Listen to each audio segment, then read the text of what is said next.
ঠিক কিনা? এই করবেন কারা কারা দেখি তো, হাত তোলেন তো। নিয়ে বসে আছে আবার হাত তুলছে। হাত নামান। মনে করছেন হুজুর জানে না, সব খবর নিয়ে এসেছি। আজ স্ত্রীর উপরে যে জুলুম গুলো চলছে আমাদের পারিবারিক জীবনে, আমি অনেক পরিবারের খোঁজ নিয়েছি। আমি আল কোরআন রিসার্চ ফাউন্ডেশনের সদস্য। মা বোন যারা এসেছেন তাদেরকে বলছি, একটা মেয়ে যখন আপনার বাড়িতে আসে, মেয়েটাকে নিজের মেয়ের মতো মনে করা ফরজ। অথচ অনেক শ্বশুর আছে, শাশুড়ি আছে, নিজের মেয়ে ভুল করলে, দোষ করলে মাফ করে দেয়, কাজ না জানলে শিখিয়ে দেয়।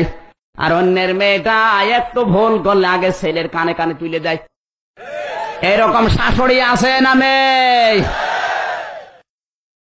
একটাই দোষ ওই মেয়েটার, মেয়েটা গরিবের মেয়ে, চেহারা ভালো না, যৌতুকের টাকা দেয়নি, এই জন্য ছেলেকে বলে তুই তালাক দিয়ে দে, তোর একটা ভালো বউ এনে দেব। এরকম শাশুড়ি আছে না নেই? যেই শাশুড়ির কারণে ছেলের সংসার ভাঙবে, যেই শাশুড়ির কারণে মেয়েটা দুঃখ পাবে, কষ্ট পাবে, সংসার নষ্ট হয়ে যাবে। এই শাশুড়ি যদি নামাজ রোজাও করে, মেশকাত শরীফের হাসিয়ায় আছে, এই শাশুড়ি আর শ্বশুর মরণের আগে বেঈমান হয়ে মারা যাবে। এরকম শ্বশুর শাশুড়ি বাংলাদেশে দুই একটা আছে না নেই? আছে মানে শ্বশুর শাশুড়ি কারা এখানে হাত তোলেন তো, তোলেন। শ্বশুর কারা হাত তোলেন? আল্লাহ, কি এলাকায় আসলাম, ভয়তে হাতও তোলে না, একজনও নেই। ওই যে একজন শুধু। আপনার হাত তোলার দরকার নেই ভাই, আপনি হাত আরো নিচে নামান।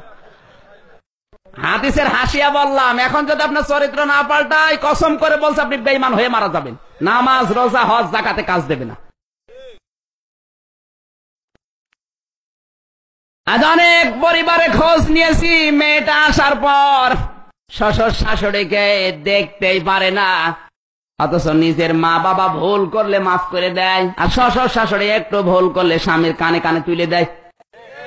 এরকম বউ বাংলাদেশে তো একটা নেই? কার কার বউ এইরকম 2 নাম্বার বউ আমি দেখতে চাই, হাত তোলেন, তোলেন। এই ওয়াজ বন্ধ করে দিলাম। কি ওয়াজ করবো, এসব আল্লাহর ওলি বসে আছে।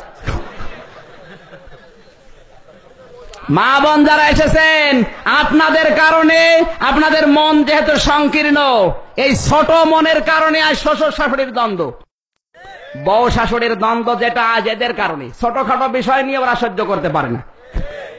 ছেলেটা কষ্ট করে মায়ের জন্য 600 টাকা দিয়ে শাড়ি কিনেছে, স্ত্রীর জন্য 500 টাকা দিয়ে কিনেছে, 100 টাকা কম বেশি। এই জন্য 3 মাস গন্ডগোল বউ শাশুড়ির। এরকম পরিবার আছে।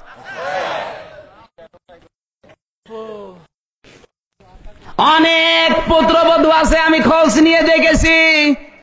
পুত্রবধূ গুলো নিজের বাবা মার বাড়ি থেকে আত্মীয় স্বজন আসলে স্বামীকে বলে খরচ করো, খরচ করো, অসুবিধা নেই। কিন্তু স্বামীর ভাই, স্বামীর বাবা মা যদি আসে আর একটু যদি খরচ হয়, আগে স্বামীর প্রতি মুখ মোটা করে তাকায়। আপনার মন এত সংকীর্ণ হবে কোন কারণে? আপনি যদি স্বামীর মন পেতে চান, আমি যেহেতু স্বামী, আল্লাহর কসম করে বলছি, আমি স্বামী হিসাবে বলছি, আপনি যদি স্বামীর মন 100 ভাগ পেতে চান, স্বামীর বাবা মা, স্বামীর ভাই বোন যারা আছে, তাদের সাথে সবচাইতে ভালো ব্যবহার করা লাগবে। নাই তো জীবনও আপনি স্বামীর মন পাবেন না। উপরে ভালোবাসবে, ভেতরে ভেতরে জ্বলবে। কথা বলুন। এই স্বামী যারা আছেন হাত তোলেন তো। একজন স্বামী আপনার দরকার নেই।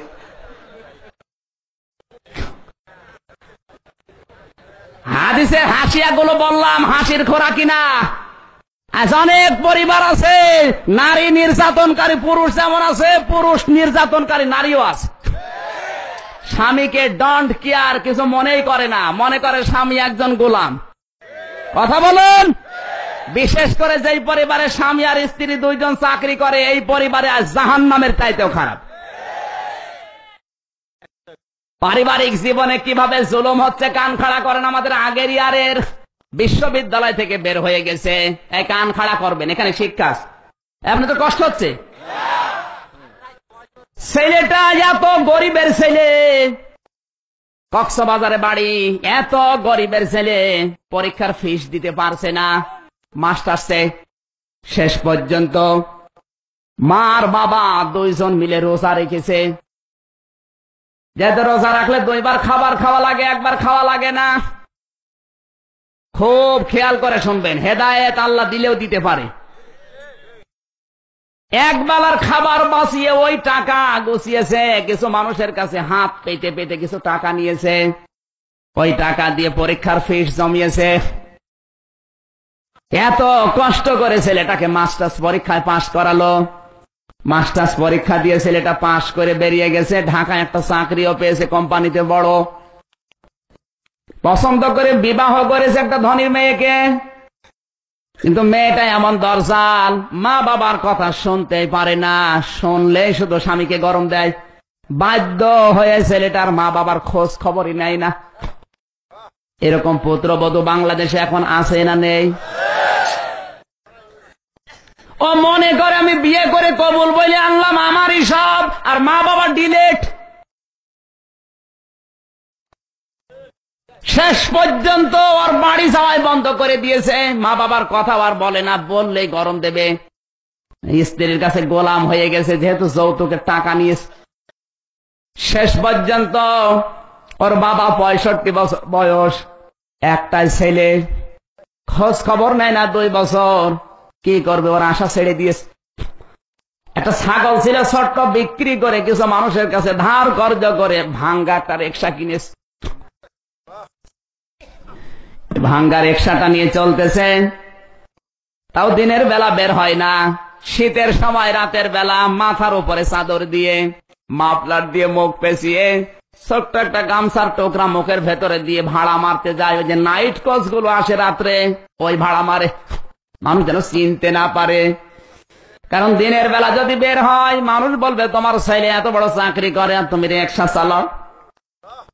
বাধ্য হয়ে রাতের বেলা এইভাবে কাজ করে করে সংসার চলছে, কিন্তু মায়ের হাঁপানি বাড়তে আছে।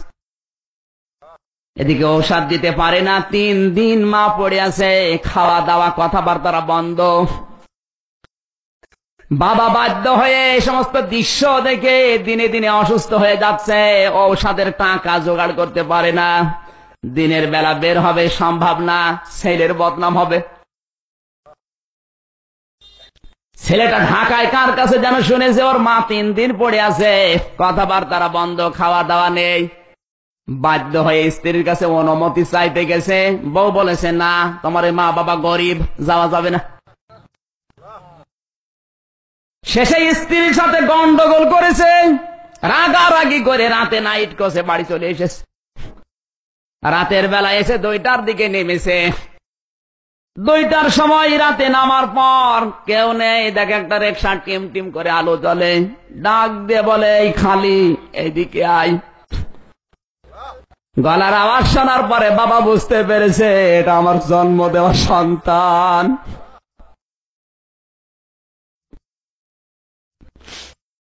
ডাক দিয়ে বলে স্যার কোথায় যাবেন?